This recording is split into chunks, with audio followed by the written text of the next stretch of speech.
اختر مانځله چې دی که خیري په دغه ورځ یو څو څیزونه سنت دي اجباري درته وایم.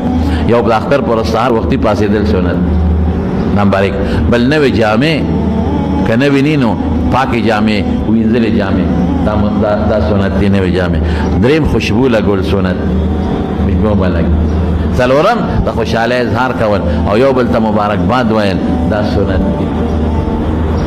او 5 د رکوټ اختر د مانځه نه مخکې خوراک کول دا سنت دي. د لوی اختر به د مانځه نه پس خوراک کې د قربانۍ په غوښه بیا سنت دي او دا د اختر د مانځه نه مخکې. او حضور پاک فرمایي کجورې بیا ډېر بهتر سعودي کې چې د اختر مانځه سهار مونځو چې خلک د اختر مانځه ته ناست دي زینا اختر مانځه پورې ناست دي نو دا سعودي دا ماشومان واړه نه دوی د کجورو ډبې راوړي په دې هغې ګرځوي په دې خلق یې ګرځوي چا د ټاپیانو ډبې راوړي په دې خلق یې ګرځوي نو چې 2 والي وي نه وتر یو بل هم واله 3 والي نو دا خوراک دا سنت دی. بل د اختر مانځله چې دی د کلي نه بار به د اختر مونځ کوي په جومات کې بغیر د ضرورت نه د خپلې محلې په جومات کې د اختر مونځ مکروه تحریمي دی. دور مختار کې شته بار وتل پکا. اوس خو بار جوماتونه څوک نشته دی بار دی نه څوک ورکوي نو په جریبونو دی لګي او هغه چې کوم بار عیدګاهونه نو هغه اوس د کلي جوماتونه شو.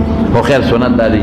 نبی علیه السلام مدینې منورې جومات کې څونه ثواب دی مسجد نبوي کې خو د اختر مونځ مسجد نبوي کې نه دی کړی بار به وله وته بل چې زی په یو لار دو چې راځي په بله لار دام سنت.